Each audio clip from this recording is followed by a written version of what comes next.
What's going on, everybody? Welcome back to the Celtics Daily with me, Mike Zakarian, as we continue to dive into the Boston Celtics NBA offseason, which has started to get a little bit quiet, which means something loud's going to happen soon. That's just how it works. It's science. But before we dive into today's show, where we're going to be covering some offseason surgery, a would you rather, some global basketball, and then, of course, your comments, do me a favor, hit the subscribe. Let's get those numbers up. We surpassed 1,800 on to 2K. Let's do it. Queta, our big guy, our Portuguese prince. We get some news, some reporting from Bobby Manning of CLNS Media over the weekend after he did an awesome exclusive article, a deep dive on him. Highly recommend everybody checking it out about Queta's camp in Portugal, his growth in the game, and all of that stuff. But in that reporting, we also learned that he underwent arthroscopic knee surgery on his left knee following the Celtics loss in the second round of the playoffs. I will say, though,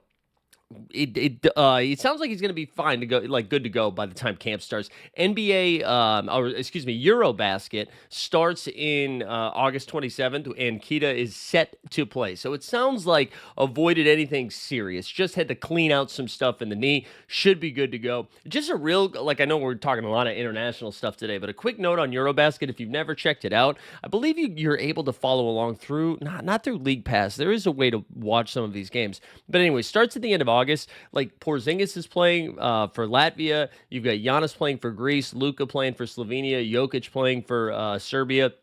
So this is like a really big tournament for them, and it's good hoops. It's a lot of fun. I don't know if people have watched Olympic basketball or FIBA basketball, but it is a really fun tournament. They really care. Obviously, they care. It's the best shape Luka's gotten into in his life. So highly recommend checking that out. I believe Queta will be the only, or Queta, excuse me, will be the only guy playing for the Celtics. But anyways, back to Boston. I don't think this is a big deal. I was a little concerned when I saw it right away. We're already so thin at the front court, and then you're telling me our starting center, he immediately goes under the knife the second he gets the starting role. Made me a little uncomfy. But I will say, it does sound like he is going to get the first crack at center. He is going to be the first starter. I know there's been some buzz around Garza. People want to see some Tillman get some love. But let me just throw some Queta numbers at you while he's been getting some run here for the Celtics the last couple of years. He's about to enter year 4.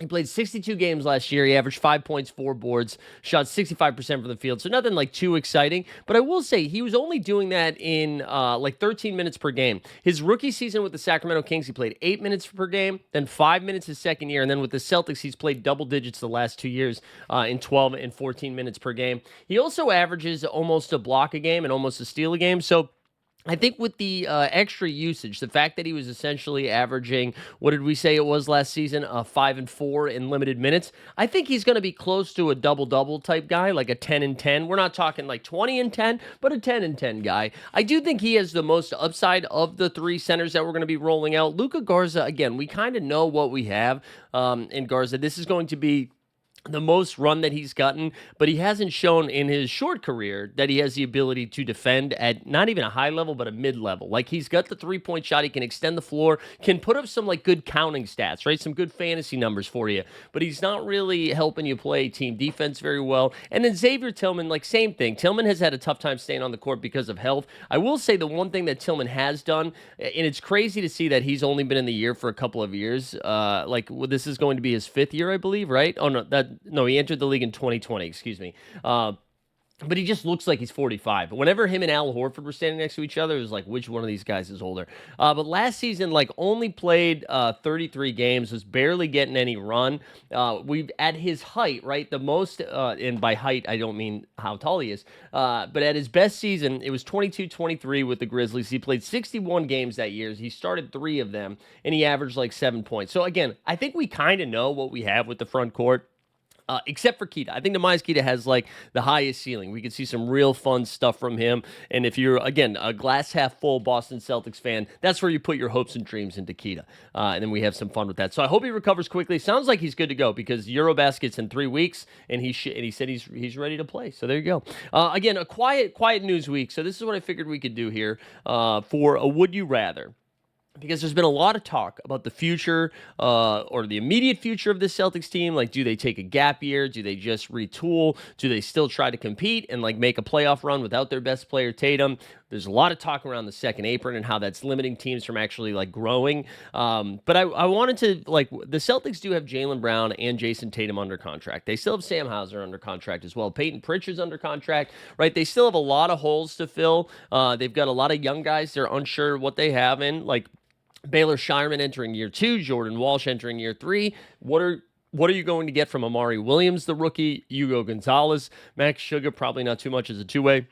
But when you think about that core, right, the Tatum Brown core, you match that up against, let's say, like the Detroit Pistons. The Pistons who have a superstar blooming in Cade Cunningham. They have like a promising big man in Jalen Duren, who I think this is going to be a pretty big, not make or break, but we'll see this season what kind of ceiling Jalen Duren has. Is he going to be like a fringe all-star big, or is what he is at this point? Is he going to be like a 14-12 guy?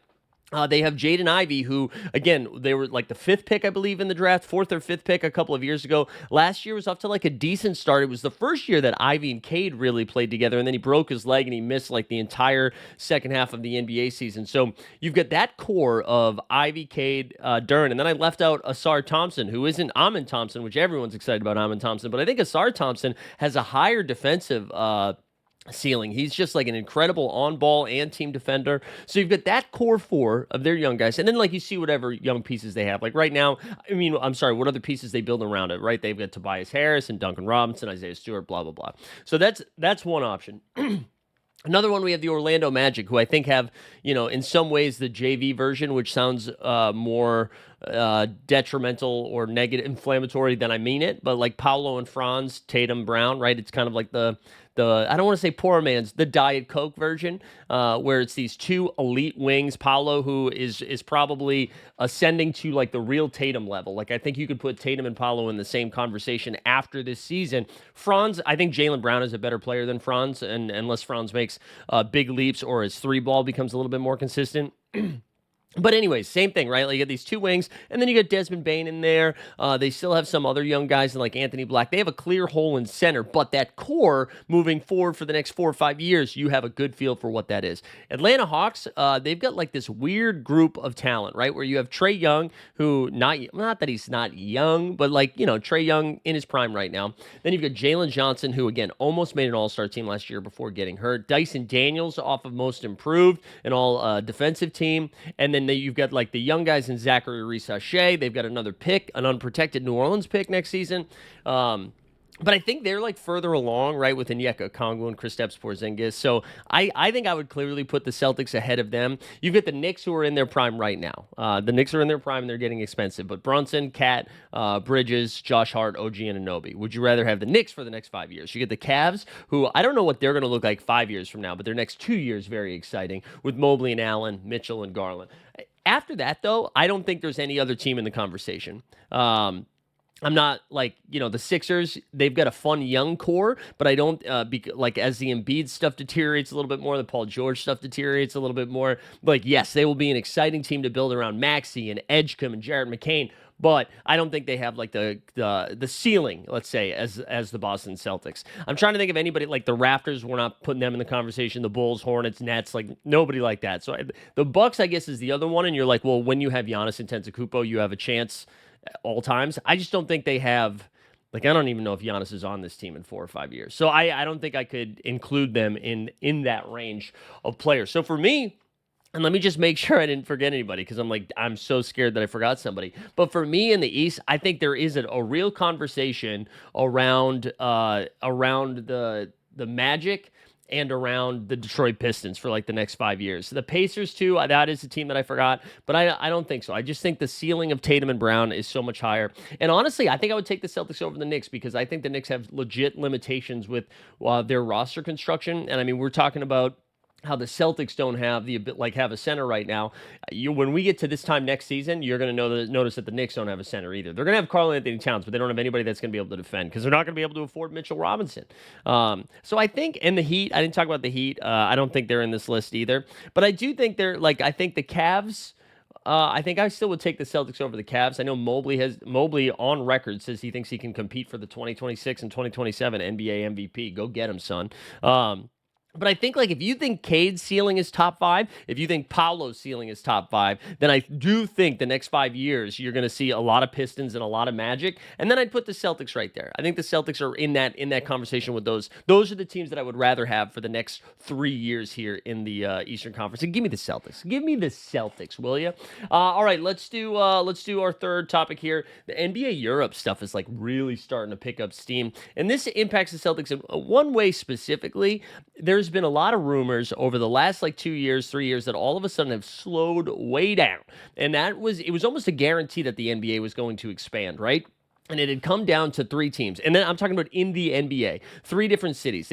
Seattle supposedly was going to get their team back. Everybody was like, Seattle's coming back, baby. The second team was either going to be Las Vegas or there were rumblings around Mexico City getting a team.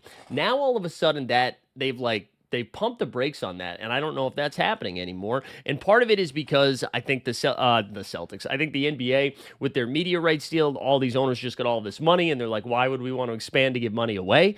But the other thing that's happening right now is there's this real buzz about trying to like make an NBA Europe. And there's been 2 different conversations happening. One with LeBron James and Maverick Carter and his crew, where they're trying to create this like F1 style league, where you probably only play like 16 games or whatever. And the sense is like you have these teams and they just travel to different locations to play like mini tournaments, is my understanding. I might be doing that wrong, but that's my understanding of what that would look like.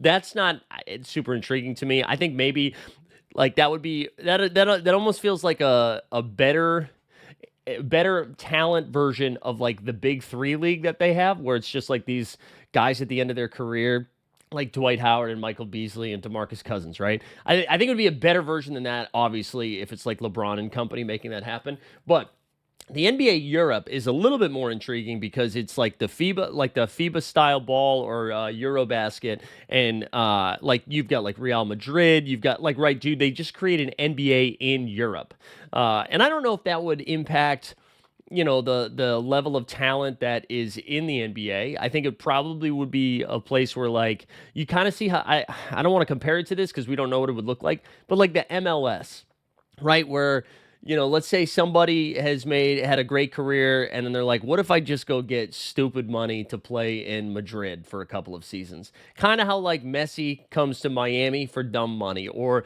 Robbie Keane, I think, played for the Galaxy for a while. Thierry Henry came over and played for the Red Bull. Like, I think that is kind of how it would be treated, but there's still just so much talent over in Europe already. And then there could be scenarios where a player was like, yeah, I could maybe be a bigger star in the NBA and make a little bit more money, but I could also be closer to my family and play in Spain or play in London, wherever.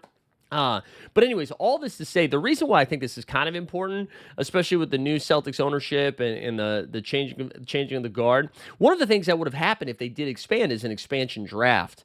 And the Celtics are in this weird spot where they would obviously hold like Tatum and Brown and like a couple other guys, but you have to like let some guys be available for a draft. And then it made me wonder if some of these dudes, like a Peyton Pritchard, Sam Hauser, whatever we get in some of these young guys in Baylor Shireman, if all of a sudden they'd be on the chopping block. Now, that would still be a couple of years away. But I mean, we just saw the WNBA have an expansion draft when the Valkyrie joined. We'll see another one when this Toronto team joins. And then now with these 3 new organizations in Cleveland, Detroit, and Portland. So I don't know, something to keep an eye on. And again, slow news week, so this is something that popped up. I thought it was interesting. Speaking of interesting, let's get into some of your comments. But before we do that, just a reminder, hit that sub. Let's hit the sub. All right, only a couple of comments to get to over the weekend. One of them was I'm going to start with our guy, Lawrence Aubrey 980. Lawrence said, I started watching basketball around 2016 and 2017. Isaiah Thomas made me a Celtics fan. Yeah, dude, shout out Isaiah Thomas. You know what, real quick, I'm just going to pull up his numbers from that season. Just how awesome he was to root for as just a Celtic, man. It was just so fun. He just made that team like lovable. So he played 556 games in his career. That season with the Celtics, where he finished fifth in MVP voting, ready? This is 2016, 2017. Played 76 games that year. He averaged 29 points per game. He averaged 29 points, 6 dimes, three assists. I'm sorry, 6 dimes, 3 boards a game. Only he turned it over less than 3 times a game, which is like, that sounds like a higher number than it is because the ball was in his hands the whole time, man. But yeah, just incredible stuff. The year before that, he averaged 22 points per game and made the All-Star. But that 2-year run, 2015 to 2017, he played 82 games that first season, 76 the second one, man. That team was just built different. That was such a fun team. So shout out Lawrence Aubrey for that comment, because Isaiah Thomas had made the last video. Divine Comedy said the big problem in the NBA right now is that almost every team is scared of going into the second apron. It's really limiting trades and moves that can be made. Yeah, I mean, I think what we're going to see, and maybe this changes over time as like the owners and front offices figure out how to deal with it. But I think what we'll see is if a team feels like they have a real shot, if they see the 3-year window, right, and they're like, we think we can win a title right now, then they will go into the tax. They will fight. I mean, listen, we make fun of the Phoenix Suns a lot. We make fun of Matt Ishbia, the owner over there, and it did not work. It didn't work. It was an abject failure. But one thing that Phoenix did is they thought they had a window. Maybe they didn't see OKC coming. Maybe they thought the KD Booker Beal thing would work out. And what they ended up doing, and it didn't. It was awful. It was so bad. It was embarrassing. But what they did is they saw this path, and they were like, let's go. Second apron be damned. We're going to spend some money. They got Beal. They got KD. They got Book. They're like, we'll figure out the rest. Then they went right into the second apron and won 0 games. It was really embarrassing. But I do think we'll see more of that, where if a team sees a window, they're going to go. I think we'll still see sharp teams like the Oklahoma City Thunder, who will build up like this war chest of assets where they're like, okay, we're going to pay our 3 superstars. But after that, we almost need to have a farm system of guys ready to go. So like Oklahoma City, right, they paid SGA a butt ton of money. So did J-Dub, Chet. That's 3 max guys. Everybody's freaking out that Tatum and Brown got maxes, right? They've got 3 max guys. But the difference is, right, when that starts kicking in, they're going to start losing contracts like Isaiah Hartenstein making $30 million a year. Caruso, I forget what his deal is. And then they've got this war chest. They got Nikola Topic, who you haven't even seen play yet, right? He was a rookie last year, but had a torn ACL when he got drafted. He was at Summer League this year. He was balling. So they got him in the window. Cason Wallace is down there. They've just got all of these picks that, so like as these guys get expensive, they'll shift off of a couple of them. They'll keep the main 3 core and then the next man up, right? And that's what the Celtics need to hope happen with this season, with Baylor Shireman, with Hugo Gonzalez, with Amari, like whoever they find, right? Maybe Queta does like turn into a starting center, and then all of a sudden, a lot of our questions are answered. So anyways, that is the second apron is going to be tough. It's annoying that we have to talk about it all the time. And then Zombie 1376. This is about Nikola Vucevic. We don't need Vuce. He sucks. I'll take Ben Simmons over him any day of the week. I need to ask you guys. You can find me on Twitter or Instagram at Mike Zakarian. So just send it to me. Send me Ben Simmons in-game clips from the last 5 years doing anything. Don't send me his offseason workout tapes where he's in a tank top or shirtless, just putting the ball between his legs and a spin move on a chair and laying it up. Don't send me any Philadelphia 76ers highlights, right? I want something in the last couple of years, actual highlights of him playing non-preseason basketball where he's doing a good job. This we haven't seen it. I'm not even saying Vuce is awesome. I think in the description, when I was talking about Nikola Vucevic, I was saying he is descending talent-wise, not the player that he's no longer a fringe all-star player. He's better than what we have right now, not a fringe all-star player. But Vuce at least plays basketball. Simmons doesn't play basketball. He's barely on the court. Even when he's healthy, he's barely playing right now. So send me the clips. Send me the clips. But as always, appreciate your guys' comments. Appreciate you getting involved and checking out the content. Hit the sub on the way out. We'll see you tomorrow.